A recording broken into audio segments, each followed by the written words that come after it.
Assalamualaikum warahmatullahi wabarakatuh. Kami dari kelompok 1. Dalam pertemuan kali ini kami akan mempresentasikan mengenai perang salib. Langsung saja pada pembahasannya dengan penggambaran dalam poster berikut ini. Perang Salib adalah serangkaian perang yang berlangsung pada tahun 1095 hingga 1291 Masehi yang dibagi menjadi 3 periode.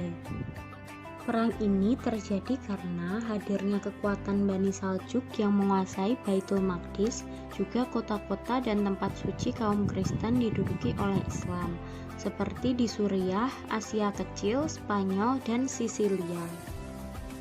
Perang Salib I dimulai ketika Paus Urbanus II yang terpilih pada tahun 1108 Masehi dan menjadi penguasa yang dipatuhi semua kaum Kristen.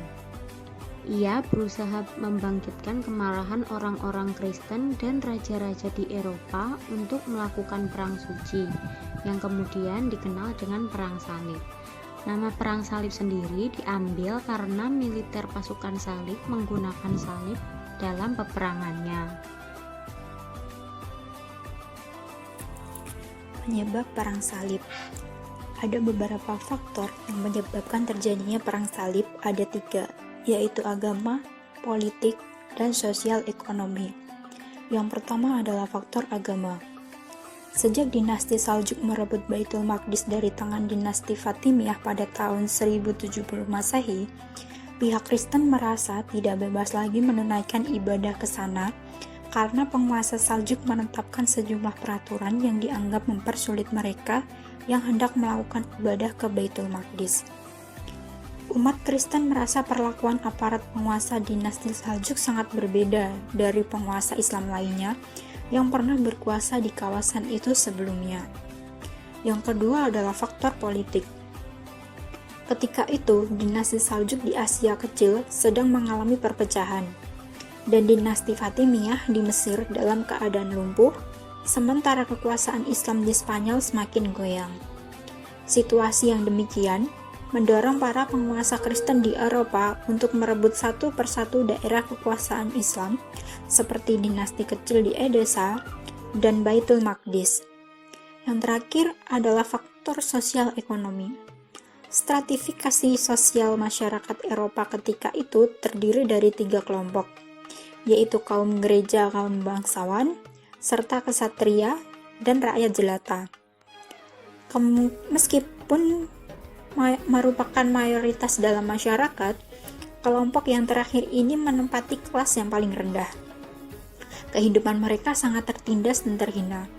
Oleh karena itu, mereka dimobilisasi oleh pihak-pihak gereja untuk turut mengambil bagian dalam perang salib dengan janji akan diberikan kebebasan dan kesejahteraan yang lebih baik apabila perang dapat dimenangkan. Mereka menyambut seruan itu secara spontan dengan melibatkan diri dalam perang tersebut.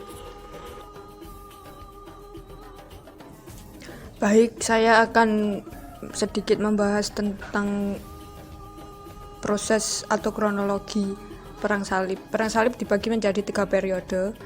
Periode pertama pada tahun 1095 sampai 1147 Masehi. Pada musim semi tahun 1095 Masehi, 150.000 orang Eropa, sebagian besar bangsa Prancis dan Norman, berangkat menuju Konstantinopel, kemudian ke Palestina. Tentara salib yang dipimpin oleh Godfrey, Bohemond, dan Raymond ini memperoleh kemenangan besar pada tanggal 18 Juni 1097. Mereka berhasil menaklukkan Nicea dan tahun 1098 Masehi menguasai Raha atau Edessa. Di sini mereka mendirikan kerajaan Latin I dengan Baldwin sebagai raja. Mereka juga berhasil menduduki Baitul Maqdis pada 15 Juli 1099 Masehi dan mendirikan kerajaan Latin II dengan rajanya Godfrey. Selanjutnya periode kedua yaitu pada tahun 1147 sampai 1179 Masehi. Pada tahun ini dipimpin oleh Raja Louis VII dari Prancis, Kaisar Krurat dari Jerman, dan Putra Roger dari Sisilia, dan tentara salib II tidak dapat berbuat banyak, bahkan di mana-mana dapat dikalahkan. Di Mesir, peperangan salib ini melahirkan pahlawan yang termasyhur. Ialah bernama Sultan Salahuddin Al-Ayyubi. Dengan pimpinan Salahuddin ini, bahkan tentara Islam dapat merebut kembali Baitul Maqdis, kota yang menjadi tujuan tentara salib. Selanjutnya yaitu periode ketiga. Tentara salib pada periode ketiga ini dipimpin oleh Raja Jerman, Frederick II. Kali ini mereka berusaha merebut Mesir terlebih dahulu sebelum ke Palestina dengan harapan mendapat bantuan dari orang-orang Kristen Qibti. Pada tahun 1219 Masehi, mereka berhasil menduduki Dimyat, Raja Mesir dari dinasti Ayyubiyah. Waktu itu, Al-Malik Al-Kamil membuat perjanjian dengan Frederick. Isinya antara lain, Frederick bersedia melepaskan Dimyat, sementara Al-Malik Al-Kamil melepaskan Palestina. Frederick menjamin keamanan kaum muslimin di sana dan Frederick tidak mengirim bantuan kepada Kristen Syria. Dalam perkembangan berikutnya, Palestina dapat direbut kembali oleh kaum muslimin tahun 1247 Masehi di masa pemerintahan Al-Malik Al-Saleh, penguasa Mesir selanjutnya. Ketika Mesir dikuasai oleh dinasti Mamalik, pimpinan perang dipegang oleh Baybars dan Qalwun. Pada masa merekalah Akka dapat direbut kembali oleh kaum muslimin tahun 1291 Masehi.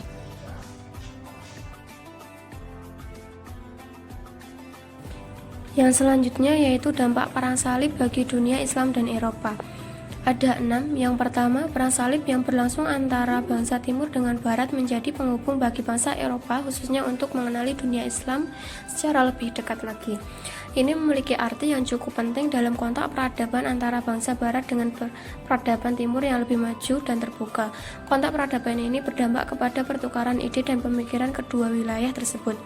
Bangsa Barat melihat kemajuan ilmu pengetahuan dan tata kehidupan di Timur, dan hal ini menjadi daya dorong yang cukup kuat bagi bangsa Barat dalam pertumbuhan intelektual dan tata kehidupan bangsa Barat di Eropa. Interaksi ini sangat besar andilnya dalam gerakan Renaissance di Eropa, sehingga dapat dikatakan kemajuan Eropa adalah hasil transformasi peradaban dari Timur.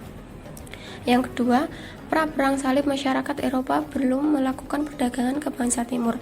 Namun setelah perang salib, interaksi perdagangan pun dilakukan, sehingga pembaharuan peradaban pun tidak dapat dihindarkan, terlebih lagi setelah bangsa Barat mengenal tabiat serta kemajuan bangsa Timur. Perang salib membawa perubahan yang cukup signifikan terhadap perkembangan ekonomi bangsa Eropa. Kehidupan lama bangsa Eropa yang berdasarkan ekonomi semata sudah berkembang dengan berdasarkan mata uang yang cukup kuat. Dengan kata lain, perang salib mempercepat proses transformasi perekonomian Eropa. Yang ketiga, perang salib sarana mengalirnya ilmu pengetahuan dari timur ke barat. Pasca penyerbuan yang berlangsung lebih dari 2 abad, para tentara barat menyesuaikan diri dengan kehidupan bangsa timur. Mereka melihat ketinggian peradaban dan budaya Islam dalam berbagai aspek kehidupan, yakni makanan, pakaian, alat-alat rumah tangga, musik, alat-alat perang, obat-obatan, ilmu pengetahuan, perekonomian, irigasi, tanam-tanaman, sastra, ilmu militer, pertambangan, pemerintahan, pelayaran atau navigasi, dan lain-lainnya. Tentara salib Crusaders membawa berbagai keilmuan ke negara mereka. Dengan kata lain, terjadi transformasi budaya atau kultur dan peradaban civilization dari timur ke barat. Keempat, bangsa barat melakukan penyelidikan terhadap seni dan budaya atau art and culture, serta pengetahuan, knowledge, dan berbagai penemuan ilmiah yang ada di timur. Hal ini meliputi sistem pertanian, sistem industri timur yang sudah berkembang dan maju, serta alat-alat teknologi yang dihasilkan bangsa timur seperti kompas ke lautan, kincir angin, dan lain-lainnya. Setelah kembali ke negerinya, bangsa Eropa menyadari betapa pentingnya memasarkan produk-produk timur yang lebih maju. Mereka mendirikan sistem-sistem pemasaran produk timur, maka semakin pesatlah perkembangan perdagangan antara timur dengan barat. Yang kelima, perang salib yang meluluh lantakkan infra dan suprastruktur terutama di negara-negara timur berakibat tertanamnya rasa kebencian antara Timur dan Barat. Di benak Kristen Eropa diyakini sangat membenci warga negara Timur baik yang beragama Kristen, Yahudi, terutama terhadap Muslim. Tentunya hal ini jika tidak disikapi dengan bijaksana akan menjadi bom waktu yang siap meledak kapan saja. Yang keenam atau yang terakhir yaitu pada awal kedatangan tentara salib, kondisi umat Islam tidak bersatu. Terbukti adanya 3 kerajaan besar yang bertikai, yaitu dinasti Fatimiyah di Mesir, Daulah Abbasiyah di Baghdad yang dikendalikan orang-orang Saljuk, dan dinasti Muwahhidun di Afrika. Ditambah lagi dari 3 dinasti ini masing-masing intrinya pun selalu bertikai. Tentu hal ini memudahkan para tentara salib menyerang umat Islam yang tidak bersatu. Untuk itu hikmah yang perlu diambil adalah perlunya persatuan dan yang dibangun dengan akidah benar berdasarkan Al-Quran. Cukup sekian presentasi dari kelompok kami, kurang lebihnya mohon maaf. Jika ada yang kurang paham bisa ditanyakan melalui e-learning atau ditulis di kolom komentar. Wassalamualaikum warahmatullahi wabarakatuh.